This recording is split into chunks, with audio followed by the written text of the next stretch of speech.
Chapitre 11. Ce que Tommy apprit d'Edmund et comment Igor les rejoignit en prison.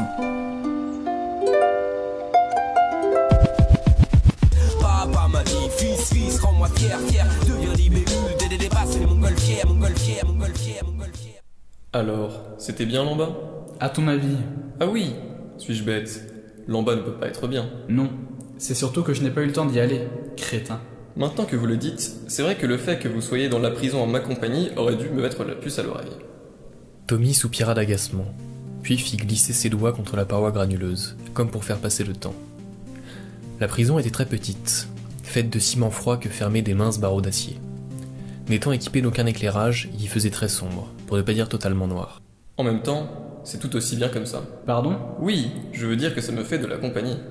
C'est pas un luxe, ici, vous savez? Crétin.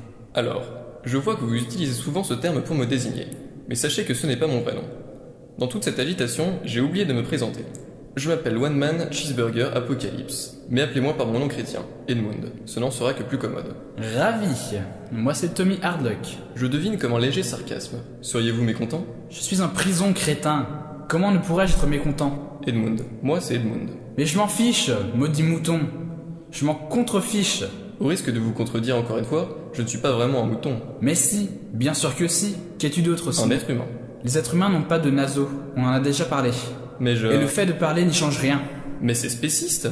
Qu'est-ce qui définit le mieux l'humanité que le fait de parler? Mais même les animaux ont un langage. Tu n'es pas humain parce que tu parles.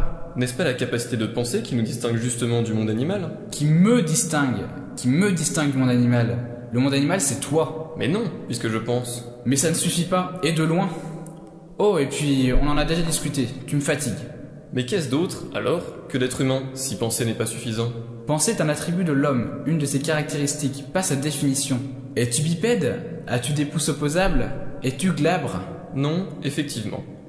Mais je pourrais très bien vous citer d'autres animaux qui ont ces caractéristiques. Pas toutes ensemble, non, mais au moins l'une d'entre elles. Par contre, je ne pourrais citer aucun animal capable de penser. C'est bien donc que penser est ce qui définit l'homme, non? C'est ce qui le différencie du monde animal tout au plus, mais pas ce qui le définit. Mais l'homme ne se définit-il pas par opposition au monde animal, justement? Je ne pense pas que l'on puisse limiter le vivant à une simple dualité homme-animal. Non, effectivement. Il y a aussi une différence entre ceux qui produisent de la laine et les autres. De quoi? Eh bien, il y a ceux qui pensent, les hommes, et les autres. Et il y a aussi ceux qui produisent de la laine et les autres. Oui, si tu veux.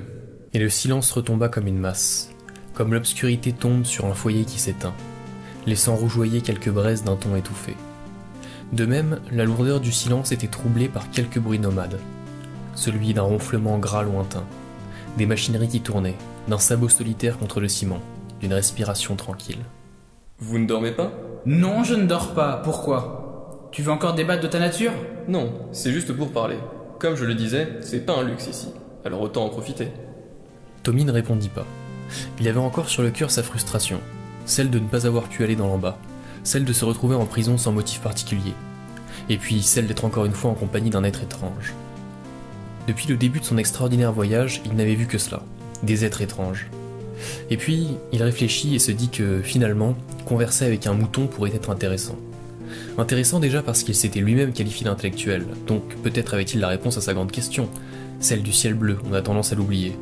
Mais aussi parce qu'il avait vécu dans l'en bas, donc qu'il pourrait lui planter le décor de ses rêves. Et enfin parce qu'il ne devait pas être un récent prisonnier, donc qu'il devait savoir quelques menus détails tels que comment sortir d'ici et où est Juliette.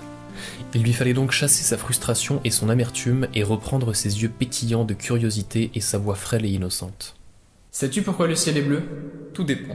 De quoi donc? Souhaitez-vous une réponse rationnelle et scientifique? Dis-moi ce que tu sais et j'aviserai ensuite. Eh bien, là d'où je viens, nous avons une légende à ce propos. Je t'en prie. Je ne suis pas très bon conteur, mais soit. Il y a longtemps, à l'aube du monde... Laquelle? La deuxième. À l'aube du monde, disais-je, le soleil décida de disparaître soudainement, laissant un ciel épais et noir... Comment cela est-il possible? C'est une légende, juste une légende. Vais-je pouvoir compter sans être coupé, oui ou non?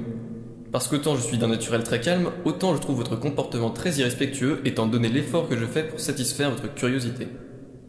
Le vôtre, puissant et sec, résonna dans la tête de Tommy qui eut honte de lui-même et se tut. L'animal roula des yeux, ce que Tommy ne pouvait savoir étant donné qu'il faisait noir, puis inspira. Donc, les habitants de la Terre furent privés du jour. Le ciel était d'un noir impénétrable et dense qui aspirait chaque once de lumière, comme si l'atmosphère s'était faite encre, comme si le ciel n'était plus. Le premier mois, les hommes restèrent sous le choc, à croire que ce ne serait qu'un mauvais moment à passer, éphémère, restant chez eux et consommant leurs provisions durement accumulées l'année. Un simple fermier, Mika, reçut alors la visite de Stone, le dieu des pierres incandescentes et des sous-sols. Ce dernier, sous la forme d'une souris, lui proposa un pacte, se dresser contre les dieux et survivre. Mais Mika était droit et il refusa, pensant que ce n'était qu'une catastrophe comme une autre et qu'il fallait rester loyal envers les dieux. Alors, Stone le prévint qu'il reviendrait le mois prochain, quand le blé manquera et que les bœufs mourront. Et, effectivement, un mois plus tard, alors que Mika et les siens consommaient ce qu'il leur restait de vivre, revint Stone. Sous l'apparence d'un chat, cette fois-ci, il lui proposa de nouveau son pacte. Mais Mika, fidèle à lui-même, le refusa. Stone, comme la première fois, s'en alla en prévenant de son retour le mois d'après. Mika, de son côté, alla prévenir les siens de mettre plus de ferveur dans leurs prières et leurs libations afin que les dieux les libèrent de ce fléau. Mais le mois suivant vint et les dieux ne les avaient toujours pas écoutés. Malgré toute leur ferveur, la famine s'aggravait et des familles entières mouraient de privation. Alors, Stone réapparut, pour la troisième et dernière fois, prenant la forme d'un homme. Voyant la misère de son peuple, il lui proposa son pacte sous la forme d'un choix. Mourir fidèle aux dieux ou survivre en les affrontant. Désespéré, Mika accepta. Stone lui donna alors un arc et une équerre d'or. Avec l'arc, il chasserait l'obscurité, tandis que l'équerre d'or lui permettrait de rebâtir la civilisation. Il lui dit d'attendre le lendemain, qu'un ray de lumière traverse les noirs cieux pour bander son arc et tirer une flèche dans cette direction. Mika acquiesça. Le lendemain, il se leva aux premières heures et patienta, dehors, les mains crispées sur son arc. Soudainement, le ray de lumière promis vient effectivement illuminer son visage. Alors, sans hésiter, il bandit l'arc et tira son trait vers les cieux. Aussitôt, un grondement terrible se fit entendre. C'était le soleil qui saignait. Car, sans le savoir, Mika avait tiré sur le soleil et celui-ci perdait de son essence qu'il répandait dans les noirs cieux. Ce mélange d'essence de soleil et de poussière noire donna sa teinte au ciel, bleu. C'est pour cela que le ciel est bleu, et rouge le soir et le matin, quand le soleil, blessé, rentre ou sort de l'océan en y laissant s'éparpiller du sang de sa plaie inguérissable. Et c'est ainsi aussi que l'humanité survécut et que la civilisation se reconstruit grâce à Mika. C'est une histoire étrange.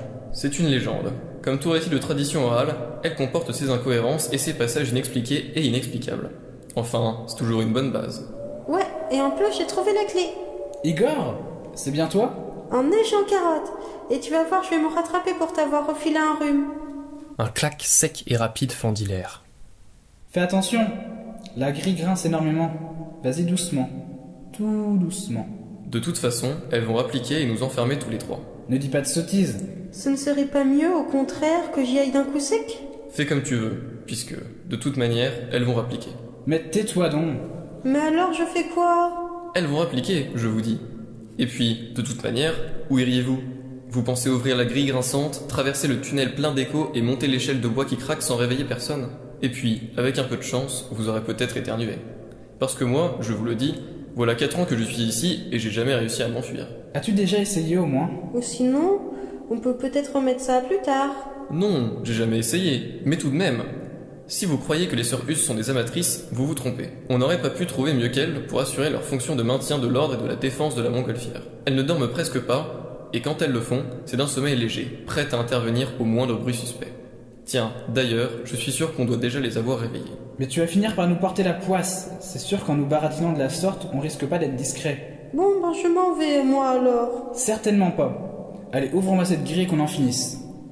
Mais un grognement les interrompit soudainement. 2 yeux rouges et une dentition carnassière ressortaient de l'obscurité, luisante et terrifiante de promesses de violence. C'est à ce moment précis qu'Igor se déféqua dessus avec conviction. Qu'est-ce que je vous avais dit?